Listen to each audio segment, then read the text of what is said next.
ব্যক্তির লাভ ক্ষতি থেকে শুরু করে রাষ্ট্রের উন্নয়ন সবকিছুর পেছনেই থাকে অর্থনীতির অবদান। সেজন্য দরকার আর্থিক হিসাব নিকাশ আর অর্থনীতির চুলচেরা বিশ্লেষণ। আর এই বিশ্লেষণ নিয়ে ডিবিসি নিউজের সাপ্তাহিক আয়োজন অর্থনীতির সংলাপ। সঙ্গে আছি আমি মোস্তফা মাহবুব। অর্থনীতির সংলাপের আজকের বিষয়, বাণিজ্যের আড়ালে অর্থ পাচার বন্ধের উপায় কি। এই বিষয় নিয়েই আজ আলোচনায় আমাদের সঙ্গে স্টুডিওতে আছেন কাস্টমস এক্সারসাইজ ও ভ্যাট কমিশনারেট বরিশালের অরুণ কুমার বিশ্বাস, আছেন ব্যাংকার ও আর্থিক খাত বিশ্লেষক রাহেল আহমেদ, এবং আছেন সুপ্রিম কোর্টের জ্যেষ্ঠ আইনজীবী ও অর্থনীতি বিশ্লেষক ব্যারিস্টার এ এম মাসুম। আপনাদের তিনজনকেই স্বাগত জানাচ্ছি আজকের অর্থনীতির সংলাপে। অরুণ কুমার বিশ্বাস, আপনাকে দিয়ে আগে শুরু করতে চাই। অর্থ পাচার আমরা দেখেছি যে বিগত সময়ে একটা বড় সংকট, যেটিকে আসলে আমাদের শ্বেতপত্রের ভাষায় যদি বলি, এটা অর্থনীতির জন্য বিস্ফোরা। এই সংকট নিশ্চয়ই এখনো সমাধান হয়নি, আমরা সেটা আজ করতে পারি। কি উপায়ে আসলে সেটিকে আইডেন্টিফাই করা যায় এবং বন্ধ করা যায়? ধন্যবাদ মাহবুব ভাই। আমি শুরুতেই আমাদের কাস্টমস এক্সাইজ ও ভ্যাট কমিশনারেট বরিশালের পক্ষ থেকে আমি সবাইকে স্বাগত জানাই, কারণ এটি একটি নবসৃষ্ট কমিশনারেট হতে যাচ্ছে। আপনি যেটি বলছিলেন এটা যথার্থই। আসলে মানি লন্ডারিং, যেটাকে আমরা বলি অর্থ পাচারের একটা অন্যতম ইনস্ট্রুমেন্ট আমি বলবো। নেগেটিভলি বললে বলা যায় যে এই যে মানি লন্ডারিং, এটা কিন্তু যে কোনো একটা অর্থনীতিকে ঘুণ পোকার মতো একটু একটু করে ক্ষয়ে বা নিঃশেষ করে দিতে পারে। আমাদের যদি ট্রেড বেসড মানি লন্ডারিংয়ের কথা বলি, যেটা সবচেয়ে পপুলার, সবচেয়ে চলমান, হুন্ডির পরে এর মাধ্যমেই কিন্তু সবচেয়ে বেশি টাকা বিদেশে পাচার হয়ে থাকে। তো যেটি হয়, যখন যে কোনো পণ্য আমদানির জন্য, যদি আমদানির কথা বলি, একটা এলসিএ ফর্ম পূরণ করতে হয়। এলসি ওপেনিংয়ের সময় কিন্তু একটা বিষয় আমরা কাস্টমসের তরফ থেকে খেয়াল করি যে ধরেন একটি পণ্য আপনি পার ইউনিট 5 টাকা করে, সেটা মোটামুটি গুগল করে কিন্তু আমরা এখন পেয়ে যাই যে 5 টাকা থেকে 6 টাকা বা ডলার যদি হয়। যখন এই এলসিটা ওপেন করা হয় তখনই দেখা যাচ্ছে কোনো কোনো ক্ষেত্রে সেটি বাড়িয়ে $10 থেকে $12 করে এলসিটা খোলা হলো। এটা একটা নর্মাল প্রসিজিওর, আপনি বলতে পারবেন না যে এটা অন্যায় হচ্ছে। আনএথিক্যাল অবশ্যই, কিন্তু ন্যায়ের দিক থেকে এটা কিন্তু গ্রহণযোগ্য। কিন্তু যেটি দেখতে হয় যে যখন আপনি ভ্যালুটা ওখানে প্লেস করা হলো, তখন বুঝতে হবে যে এই পণ্যের প্রতি ইউনিটের মূল্য কত। যদি এরকমভাবে যদি 5 টাকার পণ্য যদি আমরা 10 টাকা করে এলসি খুলতে পারি, তাহলে কিন্তু 5 টাকা অনায়াসে বাইরে চলে যেতে পারে। এই যে অতিরিক্ত দাম টাকে কমিয়ে যে এই বাড়িয়ে যে দেখানো হলো, এতে কিন্তু টাকা বিদেশে চলে গেল। আরেকটি যেটা সবচেয়ে পপুলার ঘটনা, সেটি হলো এই অনেক সময় আছে আন্ডার ইনভয়েসিং, অর্থাৎ যেটা পণ্য যার দাম তার চেয়ে কম দেখানো হলো। এটা কেন? এটা মূলত ট্যাক্স ফাঁকি দেওয়ার জন্য, কাস্টমস ডিউটি অথবা অন্য আদার ডিউটিস ফাঁকি দেওয়ার জন্য কিন্তু করা হয়ে থাকে। অর্থাৎ আমদানি এবং রপ্তানির আড়ালে এই ব্যাপারগুলো, যেটাকে আমরা আরেকটা বলি গোস্ট শিপিং, অর্থাৎ আপনি পণ্য আনলেনই না। আমরা মাঝে মাঝে চিটাগং কাস্টম হাউসে দেখে থাকি যে পণ্য ঘোষণা দেওয়া হয়েছে, এসেছে খালি ট্রাক, খালি কন্টেইনার অথবা বালু ভর্তি কন্টেইনার। সো এই বিষয়গুলো কিন্তু চলমান, এবং এটা আমি জানি না কেন এই আমাদের থার্ড ওয়ার্ল্ড কান্ট্রি বা দক্ষিণ এশিয়ার দেশগুলোতে এটা খুবই পপুলার। আমি এখানে কোনো নির্দিষ্ট এজেন্সিকে এখানে দোষারোপ করার আগে আমি যেটা বলতে চাই যে প্রত্যেকের এখানে দায় রয়েছে, যিনি এলসি ওপেন করছেন তার, এবং এই পণ্যটি যখন বাংলাদেশে আসে ঘোষণার সময় সেখানে কাস্টমস ডিপার্টমেন্ট বা অন্যান্য এজেন্সি থাকে। কিন্তু এখানে কিছু লিমিটেশনস আছে। যেমন ধরেন আমাদের বলা হয়ে থাকে যখন পণ্য খালাস হবে, আমরা যখন ফিজিক্যাল কায়িক পরীক্ষা করি, ফিজিক্যাল এক্সামিনেশন, সেখানে বলা আছে 5 to 10% আমরা ফিজিক্যাল এক্সামিন করতে পারবো। যদি না কোনো কারণে সেখানে রেড ফ্ল্যাগ থাকে, তাহলে কিন্তু কাস্টমসের অগোচরেও কিন্তু এই পণ্যগুলো খালাস হয়ে যেতে পারে। মোদ্দা কথা হলো এই ইনকাম ট্যাক্সের সুবিধা নেওয়ার জন্য, অথবা প্রচুর কালো টাকা, যেটা কালো টাকা ইলিসিট যে মানি অরিজিন, যেটা আসলে সে ডিসক্লোজ করতে চায় না, এগুলোকে হাইড করার জন্য অফশোর ব্যাংকিং একটি চ্যানেল, আরেকটি হলো শেল কোম্পানি খোলা অথবা মানি লন্ডারিংয়ের মাধ্যমে টাকা বিদেশে পাঠানো। এটা হরহামেশাই ঘটছে। নিশ্চয়ই আপনার কাছে আরও শুনবো আসলে কিভাবে সেটি বন্ধ করা যায়, সেই পরামর্শ শুনবো, কিন্তু তার আগে আমরা একটু রাহেল আহমেদ আপনার কাছে আসতে চাই। একটি কথা আসলে অরুণ কুমার বিশ্বাস বারবার বলছিলেন যে এই এলসির প্রশ্নটা আসলেই সেখানে ব্যাংকের প্রসঙ্গ চলে আসে। এখানে ব্যাংকারদের আসলে কতটুকু দায় বা দায়িত্ব আছে? দায়িত্ব অবশ্যই ব্যাংকারদের একটা বিরাট রকমের দায়িত্ব আছে। বিকজ যে কথাটা দাদা বলছিলেন যে আপনি যখন একটা এলসি ওপেন করছেন, ওই এলসিটা খুলবার সময় আপনাকে তো ওই জিনিসটার দামটা যাচাই করে নেওয়াটার আপনার একটা নৈতিক দায়িত্ব। ব্যাংকারের ডিউ ডিলিজেন্স প্রসেসের মধ্যে যিনি ওই ডেস্কে বসে আছেন, ওনার কাছে একটা ইনভয়েস আসলেই আমার কাছে এসছে, আমি ডকুমেন্টেই শুধু ডিল করব, আমি আর অন্য কিছু দেখব না, এইটা বলে দায় এড়ানোর বা দায়িত্ব এড়ানোর কোনো উপায় নেই। আর আজকের পৃথিবীতে যেখানে মুঠোফোনের মধ্যে আমাদের পুরো পৃথিবীটা আমাদের কাছে আছে, তথ্যের কোনো ঘাটতি নেই। এই জায়গাটাতে দায়িত্বের দিক থেকে ব্যাংকারদের দায়িত্ব অবশ্যই অনেকখানি। এর মধ্যেও দুষ্ট লোকরা তো বিভিন্নভাবে চেষ্টা করবেই। তো সেই জায়গাটাতে আমাদের যে চেক পয়েন্ট হিসেবে থাকার প্রাথমিক দায়িত্বটা ব্যাংকারের। এবং যারা ইম্পোর্ট ডিপার্টমেন্টে কাজ করেন বা ট্রেড ফাইন্যান্স ডিপার্টমেন্টে কাজ করেন, তাদের এই দায়িত্বটা সবচেয়ে বেশি তাদের ঘাড়ে। বিকজ আমরা ভেরি সিম্পল, এখানে কিন্তু আপনার কঠিন কোনো ইয়ে নেই। আমি একটা সিম্পল এক্সাম্পল দিয়ে যদি বলার চেষ্টা করি, সেটা হচ্ছে যে আমি ধরেন এডিবল অয়েলের বাংলাদেশে কয়টি ম্যানুফ্যাকচারার আছে বা প্রসেসর আছে, তো তাদের বড় বড় এলসি হচ্ছে। এখন তাদের যে র মেটেরিয়াল সিডিএসও অথবা পাম অয়েল যেটাই হোক না কেন, সেইটা নির্দিষ্ট কিছু জায়গা থেকে এটা ইম্পোর্ট হয়ে থাকে এবং হাতে গোনা কয়েকটি সাপ্লায়ার, ওয়ার্ল্ডের গ্লোবাল রিনাউন্ড সাপ্লায়ার্স আছে। এখন সেই জায়গা থেকে যখন আমার কাছে ইনভয়েস আসবে এবং আমি ওই প্রত্যেকটা র মেটেরিয়ালের প্রাইস কিন্তু এখন ইন্টারনেটে গিয়ে আমি দেখতে পারি এবং প্রতিদিনের আপডেটেড প্রাইস আমার দেখার সুযোগ আছে। সেইটা আমি দেখে নিলে এবং সেটা 7 দিন পর পর আমি যদি ডেটাটা আপডেট করে নিই এবং তার মধ্যে কোনো ধরনের যদি ব্যত্যয় দেখি আমি, যে একটা যেটা দাদা বলছিলেন যে 5 টাকার জিনিস 10 টাকা বলে কেউ ডিক্লারেশন দিচ্ছে ইনভয়েসে, তাহলে এই প্রথম অবস্থায় আমরা সেটা বলতে পারি। পাশাপাশি কেন্দ্রীয় ব্যাংকের তরফ থেকেও কিন্তু এই ব্যাপারগুলোর জন্য বেশ কিছু পদক্ষেপ নেওয়া হয়েছে। বিএফআইউর তরফ থেকে গোএমএল আছে, এই ট্রেড বেস মানি লন্ডারিং ঠেকানোর জন্য সেখানে ডেটাবেস ক্রিয়েট করা হচ্ছে, সেখানে রিপোর্ট সাবমিশন করা হয়।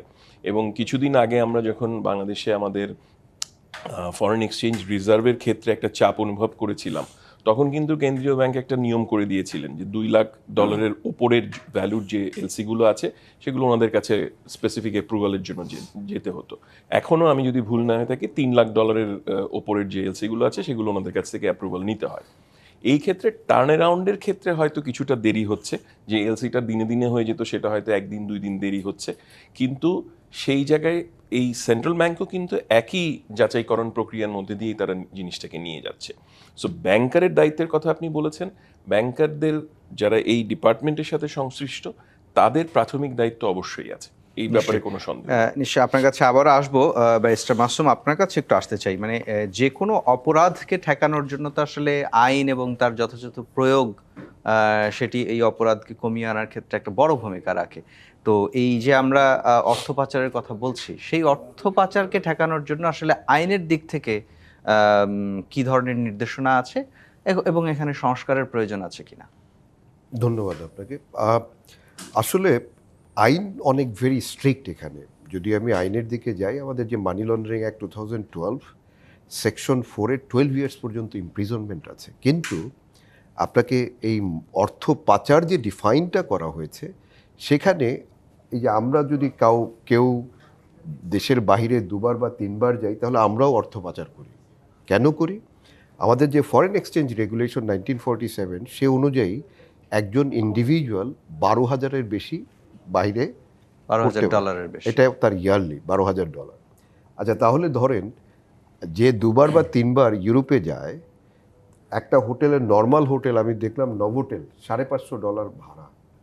তাহলে ধরেন এনি ইন্ডিভিজুয়াল যারা যায় প্রত্যেকেই তো মানি লন্ডারিংয়ের সাথে ইনভলভ, কারণ সে তো 12,000-এর মধ্যে পারে না। তাহলে আপনাকে আগে, আমার এখানে যেটা মনে হয় যে আমাদের আইনগুলি এমনভাবে করা, এখানে যারা ইনোসেন্ট তাদেরকে মেইনলি ভিকটিম করা হয়, আর যারা ওই যে 2 লাখ 3 লাখ কোটি টাকা নিয়ে যাচ্ছে তাদের ঝামেলা হয় না। কারণ আপনি ধরেন এই যে মানি লন্ডারিংয়ের বা এই যে দুর্নীতি দমন কমিশনের, আপনি এই ইন্ট্রিম গভর্নমেন্টের সময় আপনি দেখবেন অনেক ব্যবসায়ীর নামে বিভিন্ন নিউজ পেপারে দেখা যাচ্ছে যে বিভিন্নভাবে সার্কুলেট করে, এবং সেই সার্কুলেট করে ওই বিজনেসম্যানদেরকে এমনভাবে হয়রানি করে এজেন্সিগুলি শুধু টাকার জন্য, এবং কিছু ইয়েলো জার্নালিজম আপনি জানেন, এবং তাদেরকে সাফার করে। এখন আপনি যদি একেবারে মূল কোর জায়গাটায় আসেন যে কেন কে কী জন্য করে, যেমন ধরেন আপনার একজন ইন্ডিভিজুয়াল, ধরেন একজন বিজনেসম্যানের পক্ষ থেকে আমি যদি বলি, তাকে আপনি কি ধরনের অপশন দিচ্ছেন ইনভেস্ট করার। সে যদি ব্যাংকে আমানত রাখে, ডিপোজিট রাখে, উনি ডিপোজিট পাচ্ছে না। আপনি দেখছেন যে ব্যাংকিং বা নন ব্যাংকিং ফাইন্যান্সিয়াল ইনস্টিটিউশন কি হলো। উনি যদি ক্যাপিটাল মার্কেটে ইনভেস্ট করে, আপনি তাকে শূন্য করে দিচ্ছেন, সে টাকা পাচ্ছে না। তার ইনভেস্টের জায়গা কোথায়? যদি ল্যান্ডে করে, আরেকজন এসে দখল করে নেয়। তো এই যে একজন ব্যক্তি উনি কষ্ট করে যে টাকা আর্ন করতেছে, সেই টাকাটা আর্ন করছে কিসের জন্য? উনি ভোগ করবে না বা কোনো জায়গায় ইনভেস্টমেন্ট করবে তো? এখন উনি কি এই বাংলাদেশে জন্ম হওয়াটা কি ওনার জন্য অপরাধ হলো? এখন যদি এই ব্যক্তি সিঙ্গাপুরে জন্মায় বা দুবাইতে জন্মায়, তার ইনভেস্টমেন্টের ধরেন উনি ওখানে বসে ইউরোপিয়ান মার্কেটে স্টকে ইনভেস্ট করতে পারছে, ট্রেজারি বিলে ইনভেস্ট করতে পারতেছে, পুরো পৃথিবীতে সে ইনভেস্ট করতে পারতেছে, এবং ওখানে বসে জাপানে তার বাড়ি কিনতে হবে, জাপানে বসে বাড়ি কিনতে পারতেছে। অল আর ডিক্লেয়ার্ড। এই যে ফ্রি মুভমেন্ট অফ ক্যাপিটাল, এই জায়গাটা করে দিয়ে, কিন্তু আপনি এখানে কি করছেন, আপনি এনি ইন্ডিভিজুয়ালকে যদি আপনি চান তাকে অ্যাবিউজ করা, এবং সেইটাই প্রত্যেকটা ইনস্টিটিউশন আপনি দেখবেন করাপ্টেড হয়ে গেছে, এবং প্রত্যেকটা ইনস্টিটিউশনে আপনি ন্যায় বিচার বলে বা কোনোভাবেই যেটা জাস্টিস সেটা পাচ্ছেন না। তাহলে এখন এই যে আমি যদি বিজনেসম্যানদেরকে, তারা অনেক অ্যাকচুয়ালি অসহায়, যে কোনো সময় তাদেরকে আপনি সাফার করাচ্ছেন। নিশ্চয়ই আপনার কাছে আরো শুনবো। আমি একটু রাহেল আহমেদ আপনার কাছে আসতে চাই। আমরা অতীতে দেখেছি যে ব্যাংকের যে কর্মকর্তারা বা ডেস্ক অফিসাররা নানান রকম অপকর্মের সাথেই তারা জড়িয়ে গেছেন, এবং যখন আসলে এই বিষয়গুলো নিয়ে কথা বলা হয় তখন তারা একটি খুব গদবাঁধা জবাব দেন, সেটি হচ্ছে ঊর্ধ্বতন কর্তৃপক্ষের চাপে আমরা এটা করেছি। এই রকম একটা কালচার যে দেশে আছে, সেই দেশে আসলে আপনি কিছুক্ষণ আগে যে কথাটা বলছিলেন যে এটা ব্যাংকারদের দায়িত্ব, ডেস্ক অফিসারের দায়িত্ব, সেই কালচারের মধ্যে থাকা একজন ব্যাংক কর্মকর্তা কি সহসাই একেবারে ধোয়া তুলসী পাতার মতো ভালো হয়ে গেছে? আপনি যে মন্তব্যটা করেছেন, আমি ওই মন্তব্যটা একজন ব্যাংকিং খাতের সংশ্লিষ্ট ব্যক্তি হিসেবে আমি বলবো যে এটা জেনারেলাইজড ওয়েতে ওভাবে বলাটা হয়তো ঠিক হবে না যে সব কর্মকর্তারাই এটার সাথে জড়িত বা এই অপকর্মের সাথে জড়িত বা সবাই এটা বলেছে। আর আমরা যে বিষয়টা স্পেসিফিক্যালি যেটা নিয়ে কথা বলছি, যে ট্রেড বেস মানি লন্ডারিং যদি বলি সেটা একটা, আর ইনটু বড় ভাবে যদি আমরা দেখি সেটা হচ্ছে যে ব্যাংকিং খাতের যে বিশৃঙ্খলা হয়েছে। না, আমি এই ট্রেড বেস মানি লন্ডারিং এর কথাই বলছি। বিগত সময়ে আমরা দেখেছি একটা বড় গ্রুপ যারা আসলে ভোগ্যপণ্য আমদানির সাথে জড়িত ছিল, তার ব্যাংকের মধ্যেই তার ব্যাংকের কর্মকর্তারা এরকম নানা রকম আন্ডার ইনভয়েসিং এর মাধ্যমে কোটি টাকা পাচারের। উদাহরণটাই আপনি যেটা বলছেন সেই উদাহরণটাকে আমি যদি একটু এক্সপ্লেইন করার চেষ্টা করি, সেটা হচ্ছে একজন ডেস্ক অফিসার যিনি আছেন, এটা তো সুশাসনের ব্যাপার, এবং এই সুশাসনটা তো টপ টু বটম পর্যন্ত জিনিসটা ফিল্টার ইন করবার কথা। এখন যেখানে মালিক পক্ষ অথবা পর্ষদ থেকে একটা চাপ সৃষ্টি হয়েছে অন দ্য ম্যানেজমেন্ট, এবং ওই ম্যানেজমেন্টে আমি বলবো একদম ওপরে যিনি ছিলেন তার থেকে ওই ডেস্ক অফিসারের মধ্যে কিন্তু অনেক লম্বা একটা ফারাক। এখন সাধারণ একজন ডেস্ক অফিসারের পক্ষে উনি হুইসেল ব্লোয়ার হিসেবে বলতেই পারতেন যে না, আমি জিনিসটা করব না। এখন আমি ওনার প্রতি কিছুটা সহানুভূতিশীল থাকার চেষ্টা করছি এই ভেবে যে উনি একজন ছাপোষা মানুষ, একটা অল্প বেতনের কাজ করছেন সাধারণ মানুষ। উনি ওনার ব্রাঞ্চের হেড অথবা ডিপার্টমেন্ট হেড, তার সঙ্গে হয়তো আলাপ পরামর্শ করেছেন, এবং একেবারে যে করা হয়নি তা না। আমরা প্রত্যক্ষ অভিজ্ঞতায় আমরা জানি যে এরকম অনেকে আছেন, সেখানে ওই ডেস্ক অফিসার থেকে শুরু করে ম্যানেজিং ডিরেক্টর লেভেল পর্যন্ত অনেকে আছেন। আমি ঠিক দোষ দেওয়ার কথা বলছি না, আমি বলছি যে ওই যে একটা কালচার, যে একটা অন্যায় ঘটছে, আমি হয়তো খুবই সামান্য ছাপোষা একজন কর্মকর্তা, কিন্তু আমার পক্ষেও কোনো না কোনো কৌশলে সেটিকে ঠেকানোর সুযোগ আছে। আপনি একটা সুন্দর শব্দ বলেছেন, হুইসেল ব্লোয়িং। এই চর্চাটা তো আমরা বিগত সময়ে দেখিনি, এখনো যে খুব হচ্ছে তাও খুব দাবির সাথে বলা যায়। এটা আনফরচুনেটলি বাংলাদেশের কর্পোরেট কালচারে বা প্রাতিষ্ঠানিক ক্ষেত্রে হুইসেল ব্লোয়িংটা ওইভাবে সেই মাত্রায় আমি বলবো যে বিস্তৃতি লাভ করেনি। এটার জন্য ধরেন বহুজাতিক কোম্পানি যারা আছে সেইখানে কিন্তু অনেক বেশি হুইসেল ব্লোয়িং হয়ে থাকে। কারণটা খুব সিম্পল, বিকজ ওইখানে আপনার কর্পোরেট গভর্নেন্সের প্র্যাকটিসটা ইজ মোর ওয়াইডলি স্প্রেড এবং এফেক্টিভ। আপনি যখন কর্পোরেট গভর্নেন্সের কথা বলবেন তখন আপনাকে সেটা ওয়াক দ্য টক হতে হবে। আপনি শুধু মুখে ওই দুদিন সেমিনার করার জন্য বলবেন তাহলে হবে না, আপনাকে সেটা ইন প্র্যাকটিসে রাখতে হবে। আমি বহুজাতিক ব্যাংকেও কাজ করেছি। আমরা তখন যখন নির্ভয়ে কাজ করতাম, সেখানে আমার সিইও কে, গ্রুপ সিইও কে, আমি তার ব্যাপারে কোনো আমার ইয়ে নেই। আমি পুরো ডিসপ্যাশনেটলি আমাকে কাজ করতে হবে। আমি যদি কোনো অন্যায় দেখি, আমি যদি কোনো ভুল দেখি, আমি বলবো এটা আমি করব না। এবং সেই ক্ষেত্রে আমি যদি দেখি যে না, আমার ইমিডিয়েট সুপারভাইজার সেটাকে ইয়েতে নিচ্ছে না, আমলে নিচ্ছে না, I can skip the level and I can directly right to the group head or regional head. সেইটা বাংলাদেশে আনফর্চুনেটলি আমাদের যে প্রাইভেট এন্টিটিসগুলো আছে, এবং ব্যাংকিং খাত তার এক্সেপশন নয়, সেইখানে কর্পোরেট কালচারের প্র্যাকটিসটা, এফেক্টিভ প্র্যাকটিসটা আনফর্চুনেটলি ওই লেভেলে হয় করতে পারে। নিশ্চয়ই আপনার কাছে আরো শুনবো। অরুণ কুমার বিশ্বাস, এই যে মানে সততার চর্চা বা কর্পোরেট কালচারের চর্চা, সেটির কোনোটাই আসলে আমরা করতে পারিনি। একজন কর্মকর্তা তার চাকরির ঝুঁকি নিয়ে, কখনো কখনো জীবনের ঝুঁকি নিয়ে আসলে এই সততার প্র্যাকটিস বা কেনই করতে যাবেন? সেই রকম একটা জায়গায় আসলে আপনার কাছে কি মনে হয়? আপনি শুরুতে বলেছিলেন যে সবার সহযোগিতা ছাড়া আসলে এটি বন্ধ করা যাবে না। ধন্যবাদ। আমাদের রাহেল ভাই যেটি বললেন এটি আমি মনে করি এটিই বাস্তবতা। যেটি হওয়া উচিত ছিল সেটি কিন্তু আমরা চর্চা করছি না।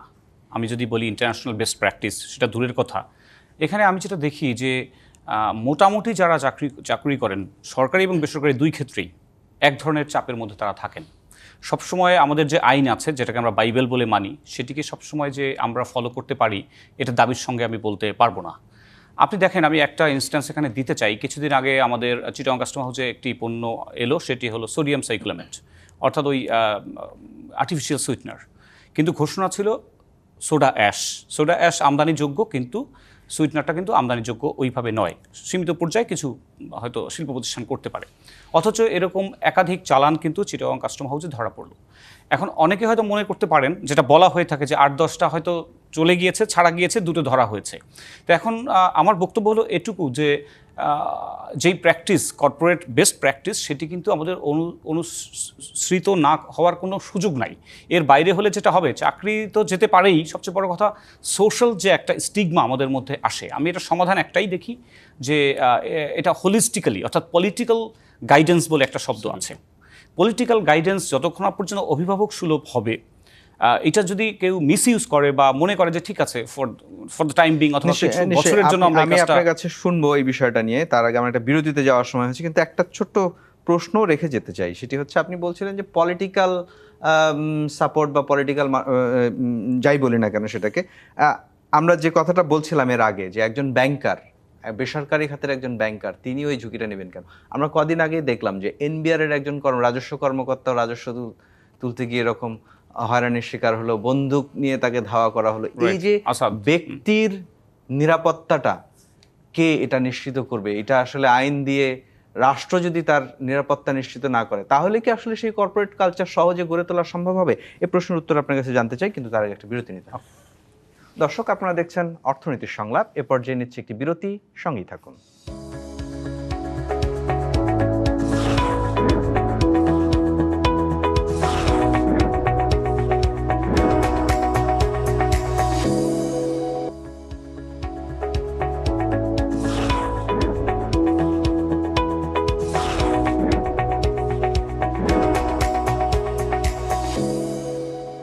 বিরতির পর আবারও স্বাগত অর্থনীতির সংলাপে। আজকের বিষয় বাণিজ্যের আড়ালে অর্থ পাচার বন্ধের উপায় কি।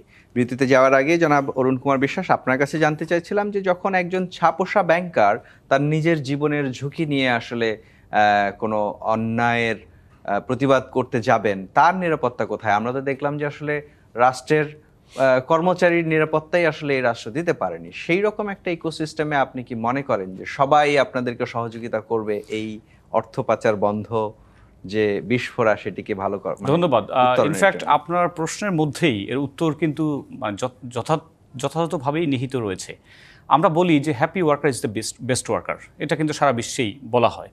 যদি উনি স্বাধীনভাবে তার স্বকীয়তা এবং তার বুদ্ধিমত্তার যদি প্র্যাকটিস না করতে পারেন, তাহলে তার থেকে আমরা বেস্ট প্র্যাকটিস বা সর্বোত্তম সেবা কিন্তু আশা করতে পারি না। আপনি যথার্থই বলেছেন। আপনি কিছুক্ষণ আগে বিরতিতে যাওয়ার আগে আপনি চিটাগংয়ের ঘটনাটি বলছিলেন। আসাদুজ্জামান নামে আমাদের এক কর্মকর্তা, ইনফ্যাক্ট উনি এআইআর শাখায় ছিলেন, যারা এই ধরনের জালিয়াতি করেন সেই শাখায় উনি একটু গোয়েন্দাগিরি করছিলেন। তো সেখানে কয়েকটি গ্রুপ যারা কিনা খুবই প্রেশার ক্রিয়েট করছিল তাকে যেভাবে করে দিতে হবে। উনি যেহেতু যথেষ্ট সততা এবং আমি বলবো নৈতিকতার চর্চা করতে গিয়েছিলেন, সেখানে কিন্তু উনি আহত হয়েছেন।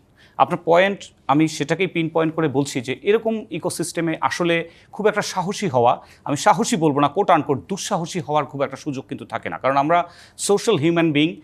আরেকটা সাসেপ্টিবিলিটি আমি বলবো, স্পর্শকাতরতাও রয়েছে, ভালনারেবিলিটি রয়েছে, এরকম যে আপনার কিন্তু খুব সহজে স্টিগম্যাটাইজ করা হচ্ছে। আমি বলছি না যে সবাই খুব সৎ লোক, আমি তাও দাবি করছি না, বাট সোশ্যালি যখন আপনি তাকে কোণঠাসা করে ফেলবেন, তখন কিন্তু তাকে অনেক কিছু বুঝে শুনে চলতে হয়। চাইলেও কিন্তু উনি আউট অফ দ্য বক্স কাজ করতে পারেন না, বা সেবা দিয়ে যে একটা দেশাত্মবোধে উদ্দীপ্ত হবেন সেই সুযোগ কিন্তু সংকুচিত হয়ে যায়। ব্যাংকের ক্ষেত্রে আমাদের ভাই বলছিলেন, এটাও সঠিক। ওনাকে একটা চাকরি করে খেতে হয়। বেসরকারি চাকরির ক্ষেত্রে এই দুর্বলতা ওনাকে আরও বেশি, ওনার একটা ফ্যামিলি রয়েছে, সেখানে ওনার উপরে কিছু ডিপেন্ডেন্ট ফ্যামিলি মেম্বার্স রয়েছে, সেখানে উনি কতটা সাহসী হতে পারেন, এটা কিন্তু একটু আমরা যদি অনুভূতিশীল হই, এমপ্যাথাইজ করি, তাহলে কিন্তু বুঝতে পারি। তো সেই জন্য আমি বারবার বলছি যে পুরো সিস্টেমটাই আমাদের কিন্তু, আমি বলতে চাই, কোনো কোনো ক্ষেত্রে বেস্ট প্র্যাকটিসের বিপরীতে দাঁড়িয়ে যায়। তো নিশ্চয়ই জনাব মাসুম, আপনার কাছে জানতে চাই যে যখন পরিস্থিতিটা এরকম যে আমি যদি খুব সাহসী হতে চাই, খুব সততার সাথে কাজ করতে চাই, সেখানে আমার চাকরি হারানোর ঝুঁকি, সেখানে আমার জীবন নাশের ঝুঁকি। আর আমি যদি চুপচাপ থাকি, নিজের কাজটা যদি না করি অথবা কোনো অন্যায়ের সাথে আপোষ করি, সেখানে যেমন আমার নিজের কাজেরও ঝুঁকি থাকলো না, আবার একই সাথে আর্থিকভাবে বেনিফিটেড হওয়ারও সুযোগ থাকলো। সেই রকম একটা ইকোসিস্টেমে আপনি কি আইন দিয়ে মানে সহসাই এই সমস্যার সমাধান করবেন? আসলে এখানে আমাদের ওই টোটালিটি নিয়ে কথা বলতে হবে, এবং আপনাকে যদি কমপ্লিট ইকোসিস্টেমটা যদি আপনি ওই ইন্টিগ্রেশনের মাধ্যমে না করেন, তাহলে যেটা হয় কি, টাইম টু টাইম এটা অ্যাবিউজ হয়। এবং এটা কোনো ইন্ডিভিজুয়ালের পক্ষে সম্ভব না যে কোনো ধরেন এই ধরনের যারা এত বড় বড় মাফিয়া আকারে, মানি লন্ডারিংটা তো মেইনলি যেটা আমি বলবো যে করাপশনের মাধ্যমে যেই টাকাটা আর্ন করা হয়েছে সেইটা দেশ থেকে বাহিরে পাঠানো, এবং সেই ইকোসিস্টেমের সাথে যতগুলি স্টেক হোল্ডার থাকে এবং সেখানে যে ইন্ডিভিজুয়ালরা থাকে, অনেকের পক্ষে এটা পসিবল হয় না কোনোভাবে এটাকে মানে রেস্ট্রিকশন ক্রিয়েট করা। বাট এখানে যেটা আপনি যদি দেখেন যে ইনস্টিটিউশনগুলি আছে যারা করে, যেমন ধরেন সিআইডির একটা বিশাল রোল এখানে, এনবিআরের একটা বিশাল রোল আছে, আপনার মাদকদ্রব্য BFIU নিয়ন্ত্রণ এবং বিএফআইউ বাংলাদেশ ব্যাংকের। কিন্তু এই যে এদের সাথে কিন্তু আবার আপনার মেইনলি আপনি যদি দেখবেন জুডিশিয়ারির ব্যাপারটা আছে। যখন জুডিশিয়ারির ব্যাপারটা থাকবে, এখান থেকে আপনি যখনই এই তদন্ত কর্মকর্তা উনি যখন কমপ্লিট একটা এভিডেন্স বেস যেই রিপোর্টটা দিবে, এবং সেই রিপোর্টটা কিন্তু তাকে কমপ্লিট হতে হবে, আংশিক হলে কিন্তু হবে না। এবং যার জন্য কিন্তু আমরা যখনই জুডিশিয়ারিতে যায়, যখনই টেস্টিং হয় ওই এভিডেন্সগুলি, এবং তার এগেনস্টে যখন আপনি আনছেন যে কোনো এলিগেশন, সেই এলিগেশনটা তো প্রুভ হতে হবে। ওই প্রুফ করতে গিয়ে আমরা দেখি যে চেইন অফ যেই ডকুমেন্টস বা প্রুফ যেই ইয়েগুলি লাগে সেগুলির মিসিং থাকে। এবং স্পেশালি আবার যেটা দেখা যায় অনেক ক্ষেত্রে আমরা পেয়েছি, ওই যারা এই যে ইনস্টিটিউশনের হয়তোবা সামহাও বায়াস বা সামহাও ম্যানেজড বা সামহাও ওই ধরনের বোল্ডনেস নেই, ওইভাবে প্রকিউর করে না, যার ফলে কোর্টে যেয়ে যখন ট্রায়াল হয় এই কেসের মেরিট আর পাওয়া যায় না। এবং আপনি জানেন যেহেতু আমাদের জুডিশিয়ারিতে একটা হিউজ ব্যাকলগ, যেটা প্রায় 40 লাখ কেসেস অ্যারাউন্ড, তো এই যে এই ইকোসিস্টেমে যখনই এটা ইন করে, এইটার খুব কুইক আলোর মুখ দেখতে পায় না। এবং জানেন যারা এরা করছে এই মাফিয়া, তাদের কাছে হিউজ ফান্ড থাকে এবং তারা সেইটাকে অ্যাবিউজ করে। এবং সেই জন্য আমার কাছে মনে হয় যে এই টোটাল ইকোসিস্টেমটায় একটা ইন্টিগ্রেশন লাগবে। এবং আমাদের যে আইনগুলি, এই আইনগুলি অনেকাংশে, যেমন ধরেন এই যে অর্থ পাচারের যে ডেফিনেশন, এই ডেফিনেশনের সকলকেই আপনি অর্থ পাচার মানে মানি লন্ডারে বলতে পারবেন, কিন্তু সেইটা তো আর হতে পারে না।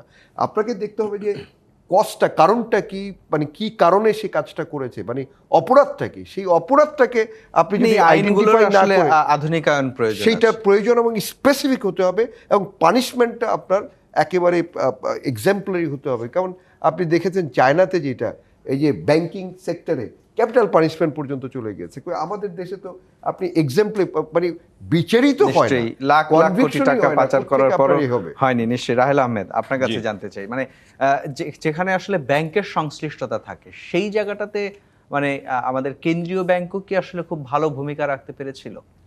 যদি অতীতের উদাহরণগুলোর কথা, মানে আমি শুধু ট্রেড বেস মানি লন্ডারিং এর ক্ষেত্রে কেন্দ্রীয় ব্যাংক যে একেবারে ভালো ভূমিকা রাখেনি আমি সেটা বলবো না। ওনাদের তরফ থেকে যথেষ্ট চেষ্টা আছে। স্পেশালি কেন্দ্রীয় ব্যাংকের যে নীতিগুলো এসছে সেগুলো সবই যতখানি সম্ভব এই জিনিসগুলোকে বন্ধ করবার জন্য দরকারি সেটা আছে। বিএফআইয়েরও একটা বড় ভূমিকা আছে। বাট ঘুরে ফিরে প্রশ্ন কিন্তু এই একটা জায়গায় থেকে যায়, আপনি আইন রাখেন, আইনের পরিপালনটা তো ঠিক মতো হতে হবে। কর্পোরেট গভর্নেন্স বলি, সুশাসন বলি, যেভাবেই বলি না কেন, আইন থাকলে তো আর হবে না, সেটা পরিপালন করবার কাজটা যাদেরকে করতে হবে তাদেরকে করতে হবে। সেইটার আমি বলবো যে কেন্দ্রীয় ব্যাংকের ক্ষেত্রে আরেকটু যদি তাদের তদারকির সাইডটা যদি তারা আরেকটু ইমপ্রুভ করতেন, তাহলে হয়তো জিনিসটা আরও বেটার হতো। আমি বছরে একবার এসে নিরীক্ষা করছি, সেটা দিয়ে তো আপনি এদেরকে ধরে লাভ নেই।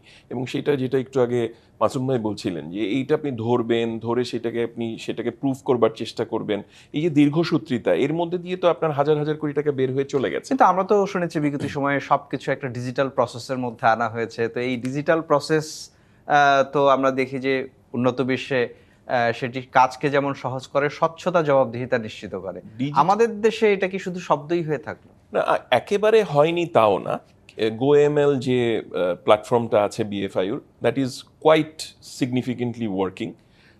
ওইটার আরও আধুনিকায়নের যথেষ্ট স্কোপ আছে। এবং আপনি যে প্রশ্নটা শুরুর দিকে করছিলেন যে এগুলোকে বন্ধ করবার ক্ষেত্রে কি কি করা যেতে পারে, যেমন একদম খুব সিম্পলভাবে আমি একটা জিনিস বলছি, সেটা হচ্ছে ট্রেড বেস মানি লন্ডারিংয়ে যেটা দাদা বলছিলেন, আন্ডার ইনভয়েসিং এর কথা বা ওভার ইনভয়েসিং এর কথা।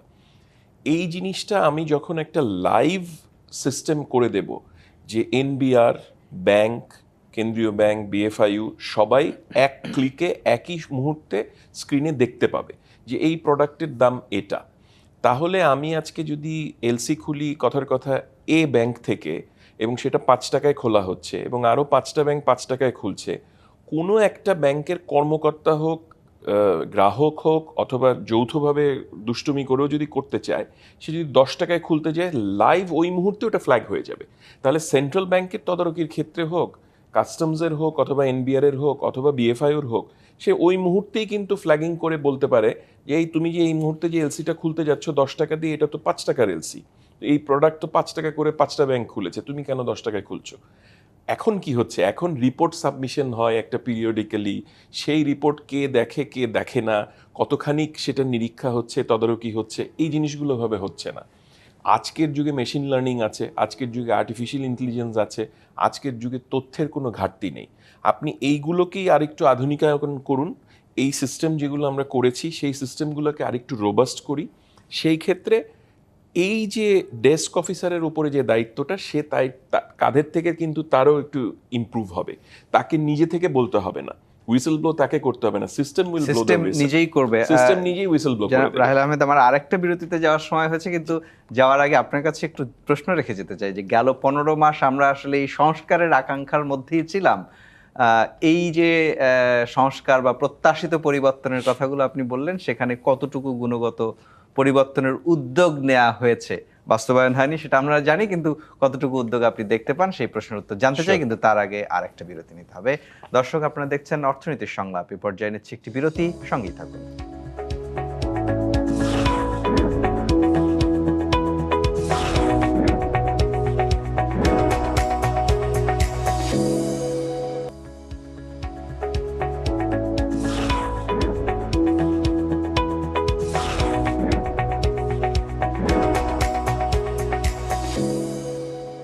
বিরতির পর আবারও স্বাগত অর্থনীতির সংলাপে। আজকের বিষয় বাণিজ্যের আড়ালে অর্থ পাচার বন্ধের উপায় কি।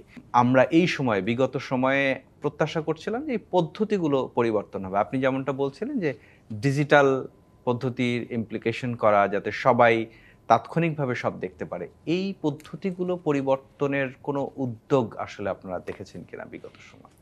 এই ইন্টারিম গভর্নমেন্টের সময় আমি দুইভাবে জিনিসটাকে দেখি, মানে আমি প্রশ্নের উত্তরটা দুইভাবে দেবো। সেটা হচ্ছে যে অর্থনীতির ক্ষেত্রে বা কেন্দ্রীয় ব্যাংকের পার্সপেক্টিভ থেকে it was a mammoth task in front of them, because কেন্দ্রীয় ব্যাংকের অথবা বাংলাদেশের ব্যাংকিং সেক্টরের যে ধ্বংসস্তূপের উপরে দাঁড়িয়ে গিয়েছিল, সেইটাকে ঠিক করবার জন্য একটা বিরাট রকমের একটা যজ্ঞের দরকার ছিল।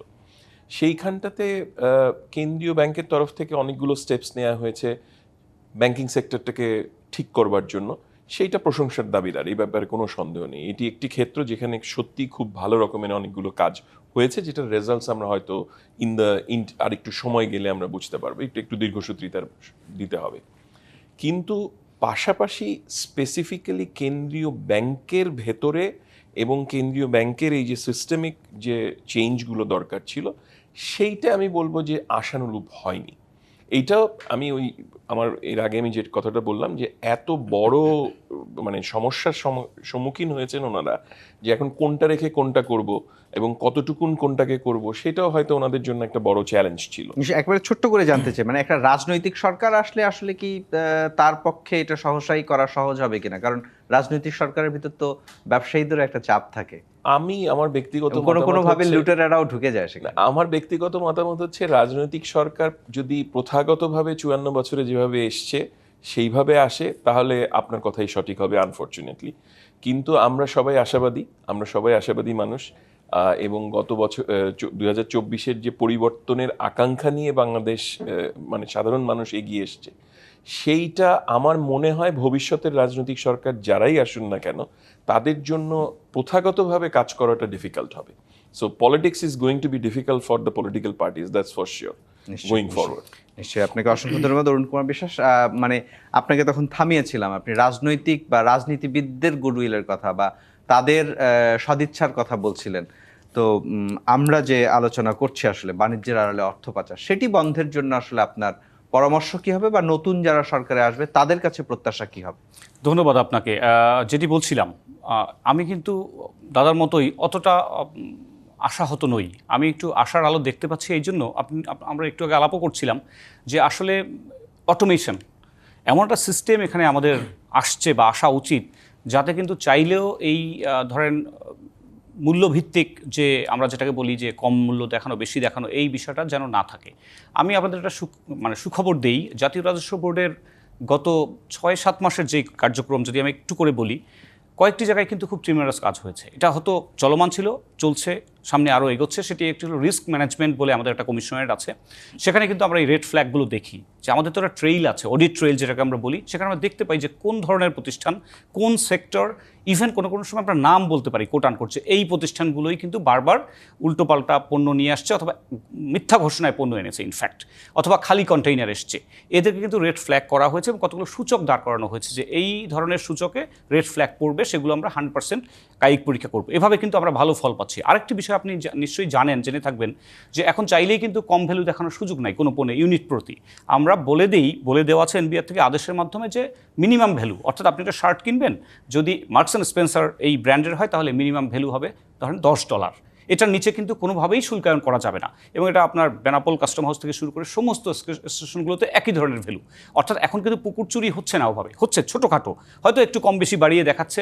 অর্থাৎ একটা ইউনিফর্ম বা ইউনিফাইড একটা ভ্যালু বেস কিন্তু আমরা পেয়েছি। আরেকটি বিষয় আমি এখানে অ্যাড করতে চাই, অটোমেশনের কথা। আসলে কি ব্যবসা যারা করছেন তাদের কিন্তু ইজ অফ ডুইং বিজনেস অথবা কস্ট অফ ডুইং বিজনেস, এটাকে কিন্তু আমাদের একটু কমিয়ে রাখতে হয়। কস্ট অফ ডুইং বিজনেস কমিয়ে ওদিকে বাড়িয়ে রাখতে হয়। সেজন্য কী দরকার, আসলে তাদের যে টাইম, আমরা আগে যেটা হতো যে একটা পণ্য ছাড় হতো অনেক সময় লাগতো, এখন এটার দরকার পড়ে না। কারণ ন্যাশনাল সিঙ্গেল উইন্ডো নামে আরেকটি বাতায়ন তৈরি হয়েছে, যেটা আমাদের ভাই বলছিলেন যে 39টি বিভিন্ন ধরনের সরকারি এজেন্সির বিভিন্ন সার্টিফিকেট আমরা কিন্তু একই জায়গায় পেয়ে যাই। আগে আমরা চিঠি লিখতাম, তারা সেই সার্টিফিকেট পাঠাতেন, আমাদের আবার ম্যানুয়ালি দেখতে হতো। এখন কিন্তু মানে জাস্ট মাউস ক্লিক আমাদের দেখিয়ে দিচ্ছে যে ফাইটোস্যানিটারি সার্টিফিকেট, কোয়ারেন্টাইন সার্টিফিকেট বা হোয়াটএভার ইট ইজ, এটা কিন্তু আমরা বুঝতে পারি। এই জন্য আমাদের এই পণ্য ছাড়করণের সুযোগটা কিন্তু খুব তাড়াতাড়ি এসছে এবং এটা একটা পজিটিভ ইম্প্যাক্ট তৈরি করছে। এই উদ্যোগগুলো আগামী দিনে নতুন স্ক্রিনিং এ নিয়ে আসা যায়, তাহলে এনএসডব্লিউটাকে এই উদ্যোগগুলোকে আগামী দিনের নতুন সরকার আরো এগিয়ে নেবে, আমরা সেটাই আশা করি। জনাব মাসুম, আপনার কাছে দিয়েই শেষ করতে চাই যে আসলে নতুন সরকারের যারা আসবেন তাদের এই রাজনৈতিক যদি কমিটমেন্ট না থাকে, অর্থাৎ অর্থ পাচারকে যদি তারা বন্ধ করতে না পারে, বিগত দিনের মতো যে লুটপাট যদি তারা ঠেকাতে না পারে, সেটি তো তাদের জন্য কি খুব ভালো শুভবার্তা বয়ে আনবে? আসলে আমাদের ইকোনমি এখন যেই স্টেজে আছে, এখন যদি রিজার্ভের যেখান থেকে আপনি 16 বিলিয়ন বা 15 বিলিয়ন থেকে যদি এখন 29 বিলিয়নে যেখানে এনেছে, এখন যেই কমিটমেন্ট যেই গভর্নমেন্টই ফর্ম করে তাদের যে কমিটমেন্ট, সেইটা যে এই যে বারবার বলছে যে ইন্টিগ্রেশনটা, এবং এমন একটা ইকোসিস্টেম ডেভেলপ করতে হবে যে ইকোসিস্টেমের মাধ্যমে যে যাই করুক তাকে অ্যাকাউন্টেবিলিটির মধ্যে আসতে হবে। যদি এটা না করে তাহলে কিন্তু সেই পলিটিক্যাল পার্টি, এটা what ever the political party, তারা কিন্তু অ্যাকচুয়ালি সাফার করবে এবং আবার একটা কিন্তু আমরা 5ই আগস্ট হয়তো বা দেখতে পারবো। তো তার জন্য আমার কাছে মনে হয় যে পলিটিক্যাল পার্টির জন্যই কিন্তু এটা ডিফিকাল্ট হয়ে যাবে রাজনীতিটা। তার মানে হলো আপনাকে একটা ইন্টিগ্রেশন সিস্টেম ডেভেলপ করতে হবে এবং সবাইকে, যারা যারা এই স্টেক হোল্ডার্স থাকবে প্রত্যেকের লায়াবিলিটি অনুযায়ী তাকে অ্যাকাউন্টেবিলিটি করতে হবে। এবং আমরা এই অ্যাকাউন্টেবিলিটির চর্চাটা না থাকার কারণেই কিন্তু বারবার আমরা দেখছি এটা রিপিটেশন হচ্ছে। সেই জন্য আমার কাছে মনে হয় যে মানি লন্ডারিংয়ের যে আমাদের যে আইন ভেরি স্ট্রিক্ট, সাথে মানি লন্ডারিংয়ের সেকশন 23 এবং 24-এ বিএফআইউকে কিন্তু হিউজ পাওয়ার দেওয়া আছে, যে কোনো সময় যে কোনো ট্রানজ্যাকশন হল্ট করে দিতে পারে। এবং সেটার সাথে সাথে আবার দুর্নীতি দমন কমিশন 2004-এ সেখানেও কিন্তু হিউজ পাওয়ার, প্রায় 10 ইয়ার্স পর্যন্ত ইমপ্রিজনমেন্ট আপনার দেওয়ার মতো আছে। তাহলে আইনগুলিতে কিন্তু বিস্তৃত দেওয়া আছে, কিন্তু এখানে যারা কাজ করবে তাদের কিন্তু যে ইন্টেনশনের কথা বারবার বলা হচ্ছিল, যে তাদের যদি ইন্টেনশন ঠিক থাকে এবং তারা যদি অ্যাকচুয়ালি ইফিশিয়েন্ট হয়, অনেকেই দেখা যায় যে টার্মগুলি জানে না। না, অনেক সময় তো ইন্টেনশন থাকলেও হয় না, তার প্রোটেকশনেরও দরকার আছে। না, আবার সাথে সাথে তার কিন্তু সেই ইফিসিয়েন্সিটা নাই। কারণ দেখা যায় যে যখন এই কমার্শিয়াল ম্যাটারগুলি সে বুঝেও না, গদ বাঁধা এক ধরনের রচনা লেখে, এবং যখন একজন ভালো লয়ার যখন এটাকে ওই কন্ট্রাভিন করে, তখন কিন্তু দেখা যায় যে ওই লুপহোলসগুলি বের হয়ে যায় এবং পরে আলটিমেটলি এই মামলা অন মেরিটে টিকে না। সেই জন্য তাকে ইফিশিয়েন্টও হতে হবে এবং তাকে ইন্টেনশনও থাকতে হবে। এবং যদি প্রপারলি যদি ড্রাফট হয় এবং প্রপারলি যদি এটা কনভিকশন ইনশিওর করা যায়, তাহলে কিন্তু আমরা একটা নতুন বাংলাদেশ দেখব। যখনই আপনি অ্যাকাউন্টেবিলিটি শিওর করতে পারবেন, তাহলে কিন্তু এই ধরনের ঘটনাগুলি ঘটবে। না, ওই যে আমি আবারও একটু বলতে চাই যে মানে যিনি অ্যাকাউন্টেবল হবেন, ওই ডেস্ক অফিসার, তার নিরাপত্তাটা নিশ্চিতের জন্য আইন কি করবে? না, সেই জায়গায় তো আমাদের যে পলিটিক্যাল কমিটমেন্টটা, যদি আপনার টপ ঠিক থাকে, গ্রাজুয়ালি কিন্তু আপনি নিচে সেটার ইফেক্টটা দেখতে পারবেন। মানে কথার কথা যদি সরি জাস্ট ইন্টারাপ্ট করার জন্য, না, আইনের কোনো ঘাটতি কিন্তু নেই ভাইয়া, আইন ঠিকই আছে, কিন্তু পরিপালনটা হচ্ছে না। বিকজ এটা ব্যাংকার হোক, অন্য যে প্রফেশনেই যে আছে, তাদের কোনো ইয়ে না। সমস্যাটা হচ্ছে রাষ্ট্র অথবা সমাজ যদি ওপর থেকে এটাকে পরিপালন না করে, যেটা হয়নি বলেই আজকে এই অবস্থায় আমরা এসে দাঁড়িয়েছি। আপনাকে অসংখ্য ধন্যবাদ। আপনাকে রাহেল আহমেদ, আপনাকে ধন্যবাদ। অরুণ কুমার বিশ্বাস, আপনাকেও ধন্যবাদ। এম এ মাসুম, আপনাকেও অনেক ধন্যবাদ। আমাদেরকে সময় দিয়েছেন। আজকের মতো বিদায় নিতে হবে। Thank you. দর্শক, আজকের মতো বিদায় নিচ্ছে অর্থনীতি সংলাপ থেকে। ফিরবো আগামী শনিবার রাত 10টায়। থাকবেন অন্য কোনো অতিথি, থাকবেন আপনারাও। ডিবিসি নিউজের সঙ্গেই থাকুন 24 ঘন্টা।